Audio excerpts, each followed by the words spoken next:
Hello बच्चों, कैसे हैं आप लोग। मैं हूं अंकित कुमार और आज हम लोग डिस्कस करेंगे कन्वर्जेंट एंड डाइवर्जेंट इवोल्यूशन के बारे में। ठीक है, तो चलिए शुरू करते हैं। आज का हमारा टॉपिक है कन्वर्जेंट और डाइवर्जेंट इवोल्यूशन क्या होता है उसके बारे में डिस्कस करें। चलिए, तो कन्वर्जेंट इवोल्यूशन एक साइड है और डाइवर्जेंट, दोनों के बारे में हम लोग को डिफरेंस जानना है, तो डिफरेंस देखते जाएंगे।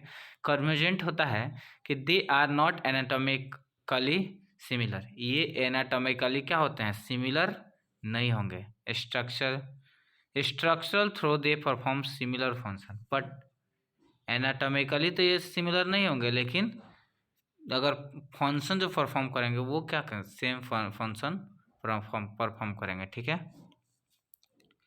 डाइवर्जेंट होता है the same structure develop along the different direction due to adaptation to different date. देखिए, इसमें स्ट्रक्चर सेम रहेगा, सेम स्ट्रक्चर डेवलप होगा डिफरेंट डायरेक्शन में।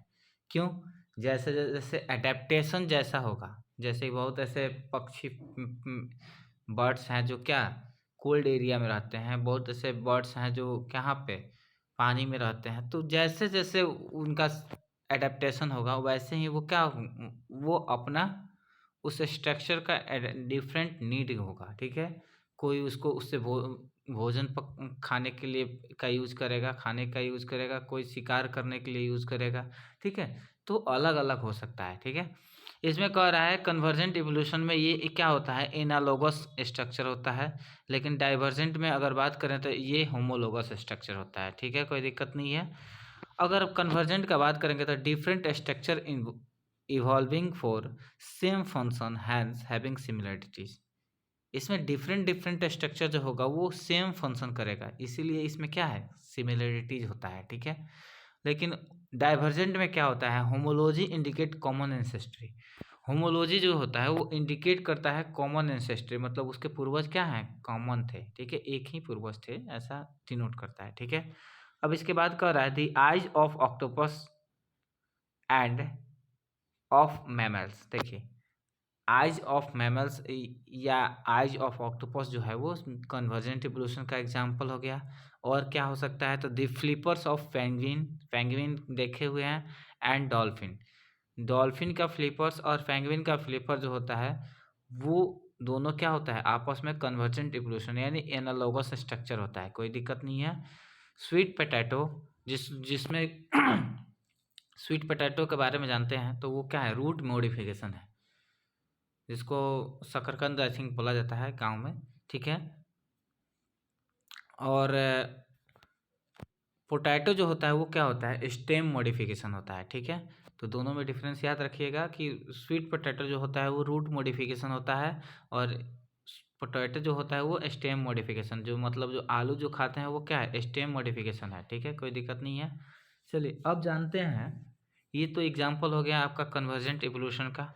अब डाइवर्जेंट में बात करेंगे, तो डाइवर्जेंट में the same structure develop along the different direction due to adaptation to different needs.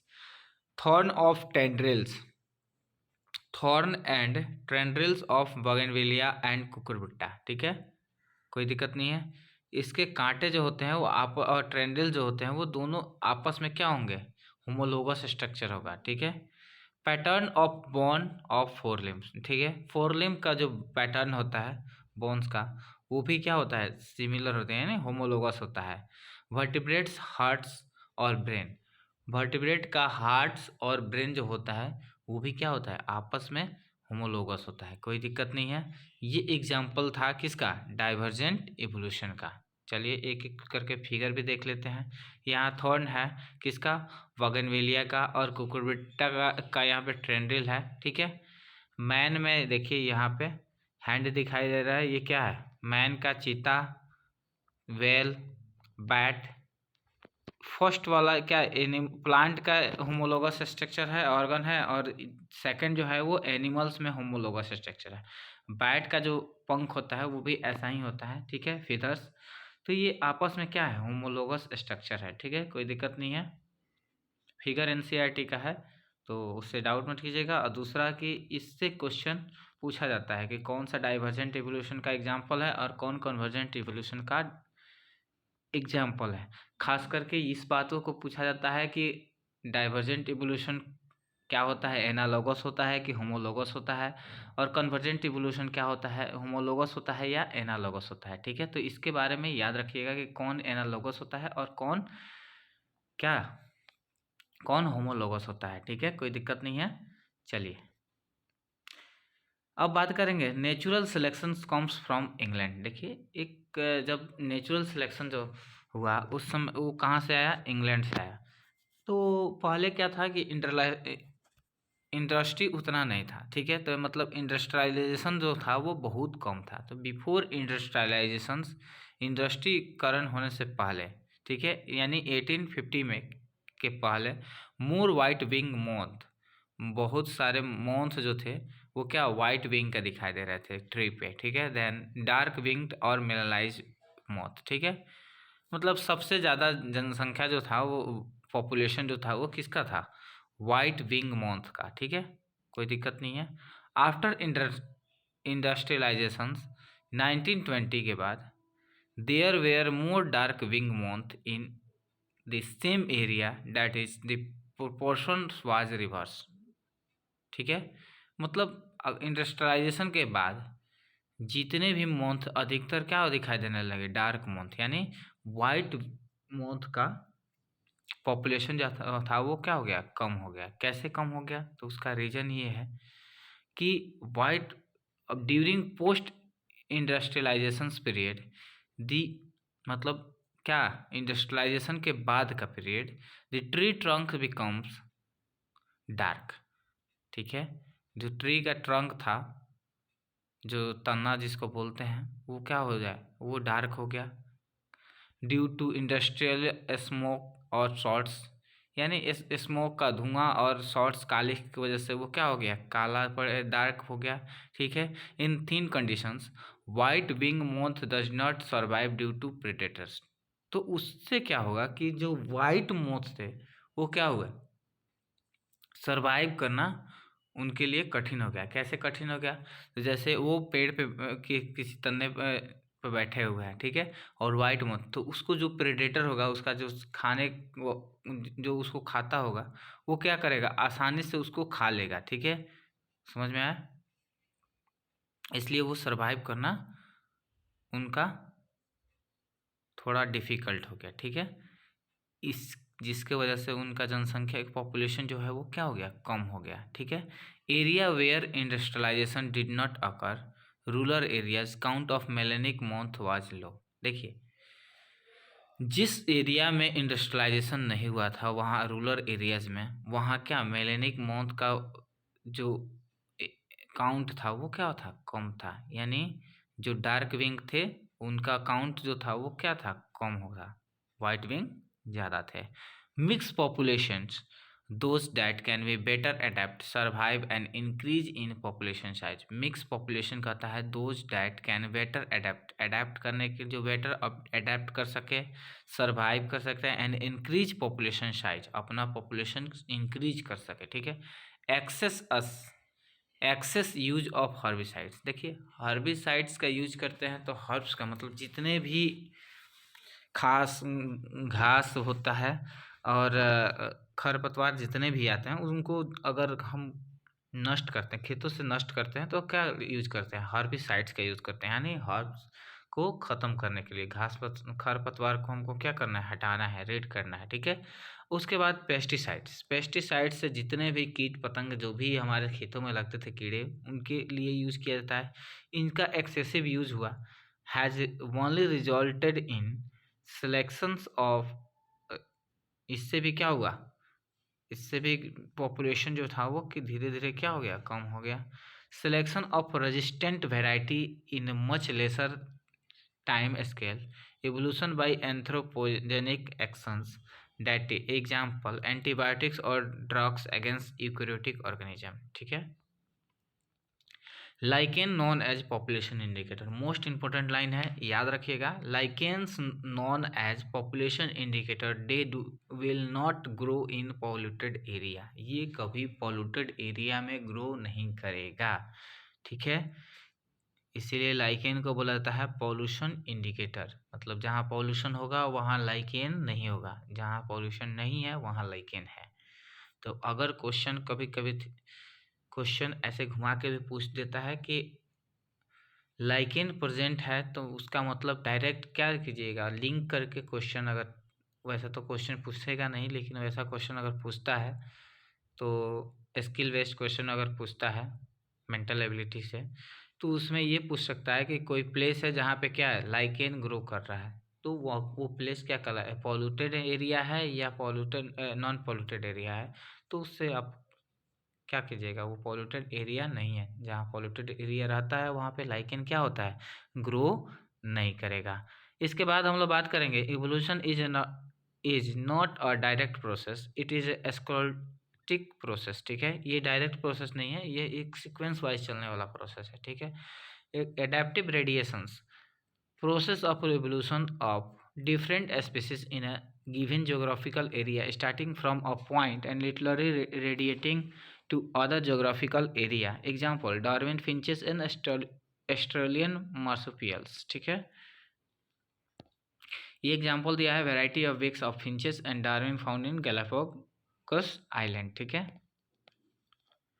यहाँ पे Darwin finches original seed eating features change into insectivorous and vegetarian forms। ठीक है, when more than one adaptive radiations appear to have occurred in an isolated geographical area is called convergent evolution। ठीक है, तो वो क्या हो जाएगा, more than one adaptive radiations appear to have occurred in a isolated geographical area, तो उसको हम लोग बोलेंगे कन्वर्जेंट इवोल्यूशन। देखिए यहाँ पे दिया है मार्सुपियल रेडिएशन में Tasmanian wolf, tiger cat, banded anteater marsupial rats, kangaroo, wombat, bandicoot, क्रूला, मार्सुपियल मोर, शुगर ग्लाइडर। ठीक है, ये सब क्या है, adaptive radiations of marsupials of Australia है। ठीक है, convergent evolutions of Australian marsupials and placental mammals. ठीक है, इसमें देखिएगा ये कन्वर्जेंटल है और ये क्या था, इसमें देखिएगा convergent evolutions of Australian marsupials and placental mammals जो हैं। अब ऑस्ट्रेलियन मार्सुपियल्स होल्ड हो गया, प्लेसेंटल मैमल्स में आ गया mole, anteater mouse, lemur, fly squirrel, bobcat, wolf, ये सब क्या है, प्लेसेंटल मैमल्स है। ऑस्ट्रेलियन मार्सुपियल्स में आ गया नॉम्बैट। ठीक है, मार्सुपियल माउस, स्पॉटेड कॉकस। ठीक है, फ्लाइंग फ्लैंजर्स। ठीक है, तस्मेनियन टाइगर कैट और तस्मेनियम वॉल्फ। ठीक है, कोई दिक्कत नहीं है। अब हम लोग बात करेंगे बायोलॉजिकल इवोल्यूशन का। ठीक है, तो branching, descent and natural selections are two की concept of Darwinian theory of evolution. देखिए, branching, descent and natural selections दो की कंसेप्ट था किसका, डार्विन थ्योरी का। ठीक है, डार्विनियन थ्योरी ऑफ इवोल्यूशन का, फ्रेंच नेचुरलिस्ट लेमार्क। उसके बाद आए फ्रेंच के एक नेचुरलिस्ट थे जिनका नाम था Lamarck. Use and disuse organ, इन्होंने कहा कि जो ऑर्गन यूज कर रहे हैं एंड डिसयूज जो ऑर्गन नहीं यूज कर रहे हैं, तो उस पर इन्होंने एक्सपेरिमेंट किया। जैसे कि जिराफ, इन्होंने कहा कि जिराफ जैसे जैसे पेड़ हाइट होते गया, पेड़ का हाइट होते गया, वैसे वैसे जिराफ को ज़्यादा मशक्क़त करना पड़ा है पेड़ के टहनी खाने के लिए, इसलिए उसका गर्दन क्या हो गया, बड़ा हो गया, यानी नेक ऑफ जिराफ पे इन्होंने एक्सपेरिमेंट किया। ठीक है, Thomas Malthus work on the population influence Darwin. Thomas Malthus ने वर्क किया किस पे, डार्विन से इन्फ्लुएंस होकर पॉपुलेशन पे वर्क किया। ठीक है, नेचुरल रिसोर्सेज आर लिमिटेड। देखिए, नेचुरल रिसोर्सेज कहीं भी क्या होता है, लिमिटेड होता है, अनलिमिटेड नहीं है। हमें फ्यूल मिल रहा है वो भी क्या है, लिमिटेड है। हमें किसी नेचुरल गैस मिल रहा है वो भी क्या है, लिमिटेड है। ठीक है, कोयला मिल रहा है वो भी क्या है, लिमिटेड है। ठीक है, population are stable in size except for seasonal fluctuation. देखिए, पॉपुलेशन स्टेबल्स अगर रहता है, ठीक है, populations are stable in size except for seasonal fluctuation. देखिए, सीजनल फ्लक्चुएशन होते रहता है। ठीक है, जैसे कि कुछ, अब इसमें देखिएगा, Hugo de Vries 20th century based on his work evening primrose give idea of mutation. इन हुगो डिवेरिज जो थे, इन्होंने म्यूटेशन का आइडिया दिया था। According to Darwin mutations are directional. Most important line है, डार्विन के मुताबिक क्या था कि म्यूटेशन आर डायरेक्शनल, इस ये एक ही दिशा में होने वाला है, डायरेक्शन है इसमें, small gradual, but according to Hugo de Vries mutation are random and directionless. तो मोस्ट यहाँ पे दोनों के पास दोनों कंट्राडिक्शंस हैं, याद रखिएगा कि डार्विन के मुताबिक डायरेक्शनल और क्या था, डायरेक्शनल, उसके अलावा वो स्मॉल और ग्रेजुअली था। एक लाइन बाय लाइन मतलब अगर बात कर रहे हैं तो वो क्या है, सीक्वेंस में रहने वाला। लेकिन हुगो डिवेरेज के मुताबिक ये क्या था, रैंडम एंड डायरेक्शनलेस था, मतलब कि रैंडमली कहीं भी किसी भी डायरेक्शन में जा सकता है। जैसे कि अगर हम एक एग्जांपल के तौर पे लें तो डायरेक्शन इन द सेंस कि कभी इधर कभी इधर कभी इधर कभी इधर कभी इधर, मतलब ये क्या हो गया, रैंडम डायरेक्शन हो गया। लेकिन डायरेक्शनल का बात करें तो यानी एक ही डायरेक्शन में, ठीक है, कोई दिक्कत। तो ये एक ही डायरेक्शन में अगर जाता है तो उसको डायरेक्शनल बोलेंगे। लेकिन अगर ऐसे घूमता है तो वो क्या हो गया, डायरेक्शन लेस, ठीक है, कोई दिक्कत नहीं है, इसी को हम बोलते हैं रेंडमली, कोई दिक्कत नहीं है। अब देखिएगा कि de Vries believe that mutation cause speciations hence called saltations. Saltation होता क्या है, तो single steps and large mutation, single steps and large mutation को ही हम क्या बोलते हैं, साल्टेशन बोलते हैं, ठीक है, कोई दिक्कत नहीं है। चलिए नेक्स्ट है हार्डी वेनबर्ग प्रिंसिपल, ठीक है, हार्डी वेनबर्ग प्रिंसिपल्स के बारे में जानेंगे। In a given population one can find out the frequency of occurrence of alleles of a gene or a locus. The frequency is supposed to remain fixed and even remain the same through generation, ठीक है। allele frequency in a population are stable constant from generation to generation। allele frequency जो था वो population में क्या है, stable है और constant from generation to generation. अब जीन पूल क्या होता है उसके बारे में जानेंगे। तो total genes and their alleles in a population is called gene pool. Total genes and their alleles in a population is called gene pool. Genetic equilibrium का बात करेंगे तो जीन पूल रिमेंस कांस्टेंट, जब जीन पूल रिमेंस कांस्टेंट आता है तो उसको बोलेंगे जेनेटिकली इक्विलिब्रियम, ठीक है, मतलब स्टेबल है। Sum of all the allelic frequency is one, यानी जितने भी एलिलिक फ्रीक्वेंसी का सम होगा वो क्या हो जाएगा, एक के बराबर हो जाएगा। यानी यहाँ पे एक इक्वेशन दिया है P square plus 2pq plus Q square is equal to क्या, 1। ये बाइनोमियल एक्सप्रेशन है और p प्लस क्यू का होल स्क्वायर का, ठीक है। यहाँ पे पी स्क्वायर जो है वो होमोजाइगस डोमिनेंट है और क्यू स्क्वायर जो है, पी स्क्वायर जो है वो क्या है, होमोजाइगस डोमिनेंट है और क्यू स्क्वायर होमोजाइगस रिसेसिव है और पी क्यू जो है वो हेट्रोजाइगस है। पी और क्यू डिफरेंट है इसलिए इसको बोलेंगे हेट्रोजाइगस। देखिए अब होमोजाइगस हेट्रोजाइगस क्या होता है, तो देखिए अगर ए और ए है तो ये क्या हो जाएगा, आपस में होमोजाइगस हो गया। अगर ए और स्मॉल ए यानी कैपिटल ए स्मॉल ए है तो ये क्या हो जाएगा, हेट्रोजाइगस हो जाएगा, ठीक है। लेकिन अगर ए और ए ये हो जाता है तो ये तो डोमिनेंट हो गया, क्योंकि इसको हम बोलेंगे डोमिनेंट और इसको बोलेंगे रिसेसिव होमोजाइगस, ठीक है, कोई दिक्कत नहीं है, जेनेटिक्स में अच्छे से इसको पढ़े हैं, ठीक है। अब इसके बाद हम बात करेंगे when frequency differ from expected value, जो हमको फ्रीक्वेंसी चाहिए उस एक्सपेक्टेड वैल्यू से क्या हो जाए, डिफर हो जाए, indicate the extent of evolutionary changes, ठीक है। यानी वो क्या इंडिकेट करता है कि इसमें कोई एवोल्यूशनरी चेंज हुआ है, ठीक है। जैसे यहाँ पे देखिएगा peak of the peak gets higher and narrower, ठीक है, ऊपर जाने के बाद क्या हो गया, पिक्स जो है वो हायर होने पर नैरोअर हो गया, मतलब थोड़ा सा पतला होने लगा, ठीक है।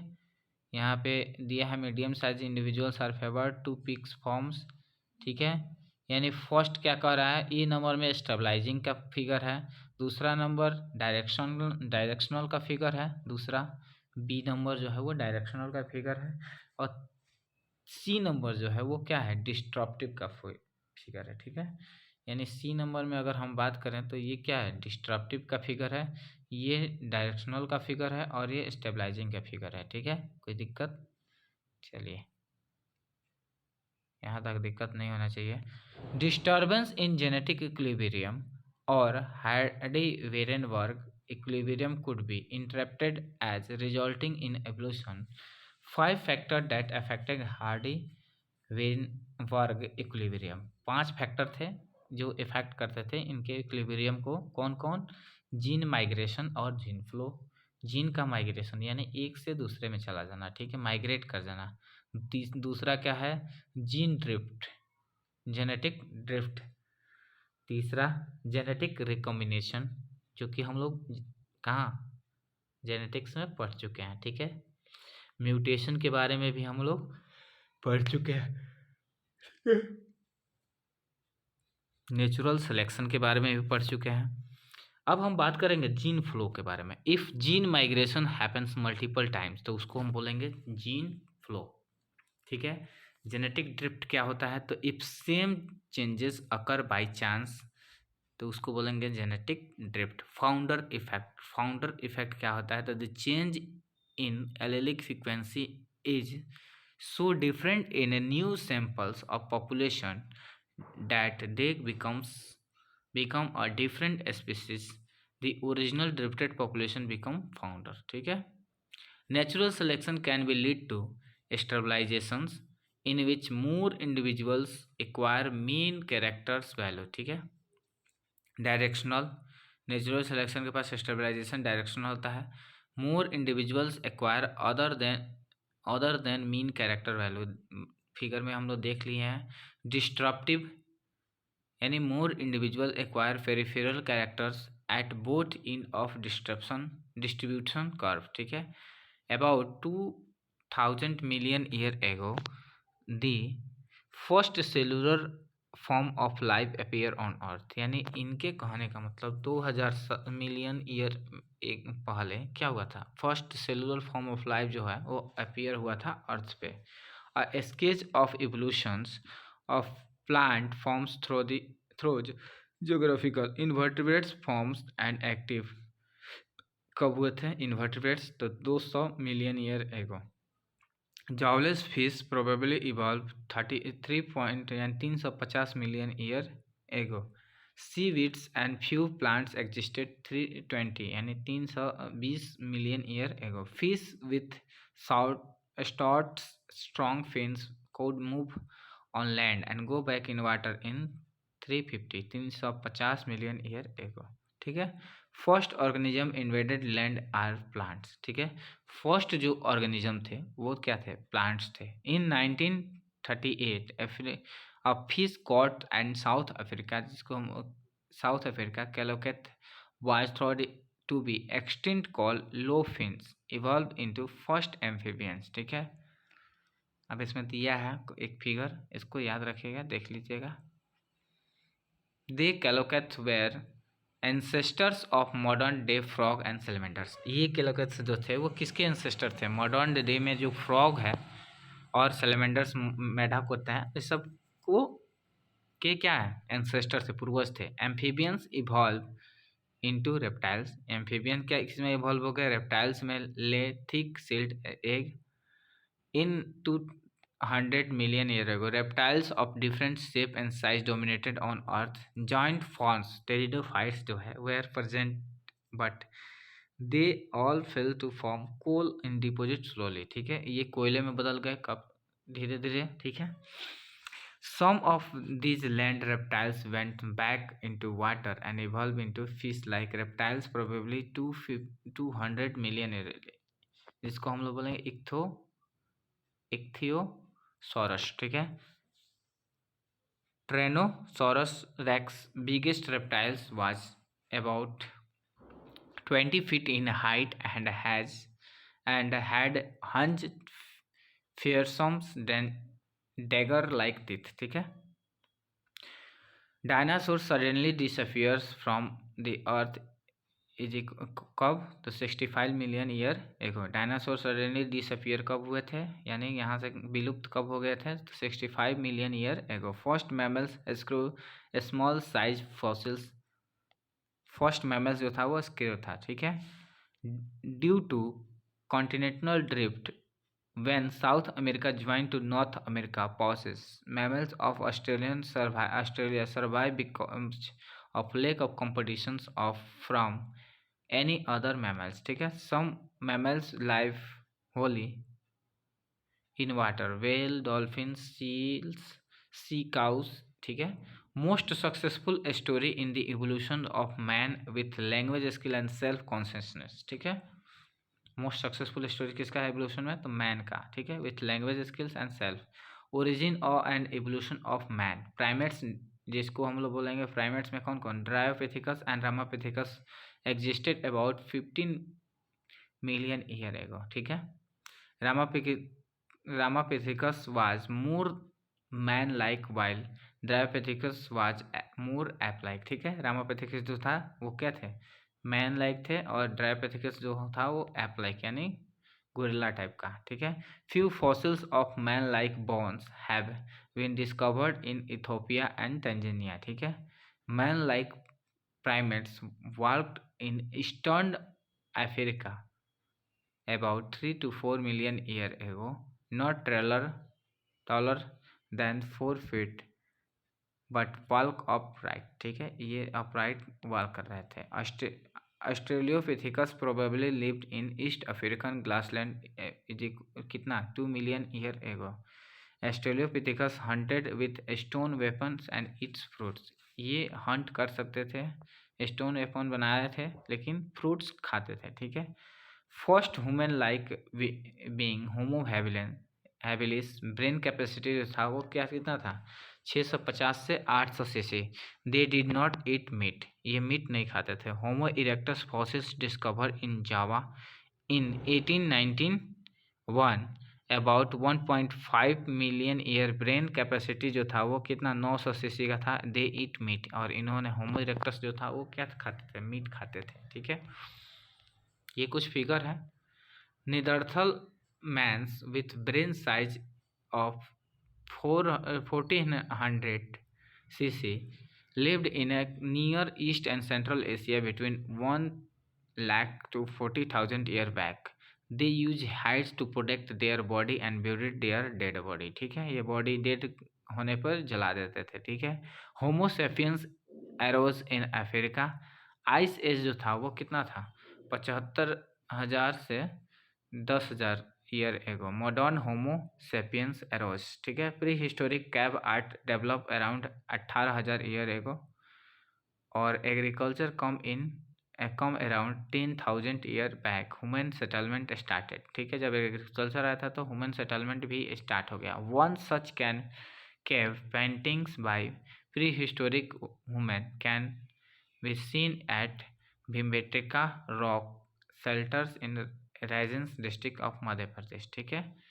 इसी के साथ ये चैप्टर होता है समाप्त। मिलते हैं नेक्स्ट लेक्चर। अगर आपको वीडियो अच्छा लगे तो लाइक शेयर सब्सक्राइब कर लीजिएगा, और अपने दोस्तों के साथ शेयर कर लीजिएगा ताकि उन्हें भी इसके फ़ायदा उठा सकें, ठीक है। धन्यवाद।